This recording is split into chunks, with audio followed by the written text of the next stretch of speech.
आज के समय में हर व्यक्ति को कम से कम 12th पास होना जरूरी होता है। हर व्यक्ति आराम से 12th पास कर सकता है, इतना उसके परिवार वाले उसको पढ़ा देते हैं। अब बात आती है कि 12th के बाद क्या किया जाए। तो बच्चे 12th के बाद या तो तैयारी करके जॉब ले सकते हैं या तो 12th के बाद आगे की पढ़ाई कर सकते हैं।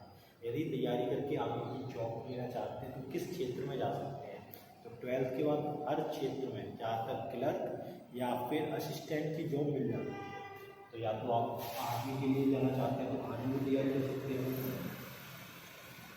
आर्मी के अंदर कोई बैंक क्लर्क बनना चाहता है, किसी अधिकारी के नीचे क्लर्क की जॉब या स्टैंड में जॉब पाना चाहता है तो उसे एसएससी के द्वारा तैयारी करनी होगी या बैंक की। जब आप एसएससी या बैंक की तैयारी करते हैं तो आपके पास सबसे इम्पोर्टेंट चीज़ होती है मैथ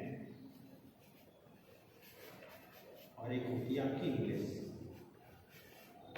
यदि आपकी मैथ और इंग्लिश अच्छी है तो किसी भी कंपटीशन एग्जाम को आप आराम से निकाल सकते हैं। तो इसीलिए बेसिकली आज हम लोग मैथ और इंग्लिश पढ़ेंगे, कैसे तैयारी करते हैं इंग्लिश की। तो आइए हम लोग स्टार्ट करते हैं मैथ में कितने टॉपिक होते हैं, क्या क्या होता है, कैसे पढ़ाया जाता है, कैसे हम लोग तैयारी करेंगे, कहाँ से पढ़ना स्टार्ट करेंगे। तो आज हम लोग मैथ पढ़ना स्टार्ट करेंगे जी। तो मैथ में हम लोग पढ़ना स्टार्ट करते हैं तो पहले हम लोगों को ये समझना होगा कि मैथ में होता क्या क्या है, मैथ में करते कैसे हैं। अब आप 12th पढ़ के आए हैं तो आपको इतना तो पता ही होगा कि मैथ क्या क्या होता है, कैसे करते हैं। अब कंपटीशन एग्जाम में हम देखते हैं तो मैथ को हम लोगों ने 2 टाइप में डिवाइड कर दिया है। एक आपका बेसिक मैथ हो गया, दूसरा आपका एडवांस मैथ हो गया। बेसिक मैथ देखते हैं तो इसमें कैलकुलेशन बेस्ड होता है, जैसे कि नंबर सिस्टम हो गया, फॉर्मूला बेस्ड हो गया, कॉन्सेप्ट बेस्ड हो गया। इसके अतिरिक्त एडवांस मैथ की बात करते हैं तो उसमें हम लोग algebra, geometry, trigonometry, mensuration, DI, ABC देखते हैं। अब बात करते हैं इनके अंदर क्या होता है, कौन से होते हैं नंबर बेस्ड, कौन से होते हैं फॉर्मूला बेस्ड एंड कौन से होते हैं कॉन्सेप्ट बेस्ड। तो पहला चैप्टर है हमारा परसेंटेज। परसेंटेज को हिंदी में कहते हैं हम लोग प्रतिशत। परसेंटेज का मतलब होता है पर प्लस सेंट। पर का मतलब होता है प्रति और सेंट का मतलब होता है 100, यानी प्रति सैकड़ा। अर्थात हर एक संख्या के प्रति में 100, यानी कि होल नंबर आपके पास होगा 100 का। तो 100 को हम लोग 60 से करते हैं इससे। जब भी इससे हम लोग फ्रैक्शन में कन्वर्ट करेंगे, डेसिमल से कन्वर्ट करेंगे तो अपॉन में हमारा 100 रहेगा ऐसा। जैसे कि 1%। 1% का मतलब होता है किसी भी पदार्थ के 100 में भाग का एक भाग। 2% का मतलब होता है 100 में भाग का दूसरा भाग। यानी 5%, 5 उठ के 100, यानी कि 100 में से सिर्फ 5 भाग। जैसे हम सर्कल बनाते हैं, ये आपका हो गया 100%। अब इसको हाफ डिवाइड कर देते हैं तो आधा इधर आ गया, आधा इधर आ गया। इसका मतलब हो गया इसके 2 पार्ट हो गए, एक ये और एक ये। इस पार्ट को हम लोग लिखेंगे 2 1/2, अर्थात 2 भाग हैं उनमें से एक भाग। इसको हम लोग परसेंटेज में कन्वर्ट करेंगे तो मल्टीप्लाई कर देंगे 100 का। सिंपली ये हो जाएगा आपका 50%। तो आप समझ गए कि एक गोले को 2 में भाग करने पे हमारे पास 50% आता है। तो सबसे पहले जरूरी होते हैं परसेंटेज को फ्रैक्शन में कन्वर्ट करना। तो आइए हम लोग देखते हैं सारे फ्रैक्शन और परसेंटेज कैसे होते हैं फ्रैक्शन जी। तो पहले हम लोग सीखेंगे परसेंटेज को फ्रैक्शन में कन्वर्ट करना। तो आइए, हमारे पास परसेंटेज रखा है 50। आपके यहाँ 50% है तो इसको फ्रैक्शन में कैसे कन्वर्ट करेंगे। सबसे पहले हमको पता है कि परसेंटेज साइन का मतलब होता है परसेंट, यानी प्रति 100। तो 50 को फ्रैक्शन में कन्वर्ट करने के लिए सबसे पहले हम लोग 50 लिखते हैं, उसके बाद परसेंटेज है साइन हटाते हैं तो डिवाइड में आता है 100, नीचे आ जाएगा आपके पास 100। अब इसको हम लोग काटेंगे तो एक 0 से एक 0 कट जाएगा। 5/10 का मतलब होता है 5/10 इक्वल टू 5 5 10 इक्वल टू 1/2।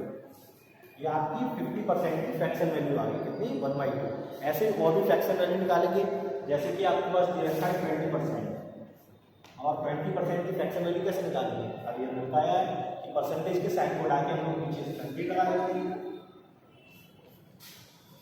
अब 0 से 0 काटेंगे तो 2/10 हो जाएगा, और आप जानते हैं कि 5/10 होता है तो 1/5। ऐसे 20% की फ्रैक्शन वैल्यू आ गई आपके 1/5। ऐसे हम लोग निकालेंगे 12%। 12/100। अब 2 से काटेंगे, 2 से 4, 2 से 50 बार, फिर ये काटेंगे तो 3, ये कटेगा 25। तो 12% की वैल्यू होगी 3/25। ये होगी आपकी फ्रैक्शन वैल्यू। ऐसे हम लोग इसे डेसिमल में कन्वर्ट करना निकालेंगे कि कैसे हम लोग डेसिमल में कन्वर्ट करते हैं fraction value, percentage and decimal. अब परसेंटेज को डेसिमल में कन्वर्ट कैसे करते हैं ये देखते हैं। अब आपके पास परसेंटेज दे रखी है 25%। उसके बाद इसको हम लोग फ्रैक्शन में कन्वर्ट करेंगे। पहले परसेंटेज का मतलब होता है 100, तो 25/100। अब आप देखेंगे नीचे 2 जीरो, इसको डेसिमल में कन्वर्ट करते हैं तो 2 जीरो की जगह हम लोग 2 पॉइंट डाल रहे हैं, लेफ्ट से 0.25 ये आपका डेसिमल में कन्वर्ट होकर आ जाएगा। यानी 25 का परसेंटेज का मतलब होता है 0.25%। अब इसके बाद 30 का कन्वर्ट करेंगे ऐसे ही, तो 30% इक्वल टू 30/100, इसका मतलब होता है 0.30, इसको हम लोग 0.3 लिख सकते हैं। ठीक, ऐसे हम लोग decimal to fraction, fraction decimal ये कन्वर्ट करना सीखेंगे।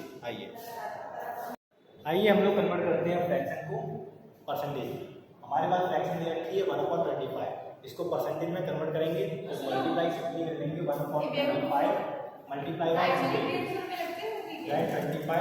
को 100 से काटेंगे 4 इक्वल टू 4% है ही ये। ठीक, पहला हमारा सवाल है 500 का 4% कैसे निकालें।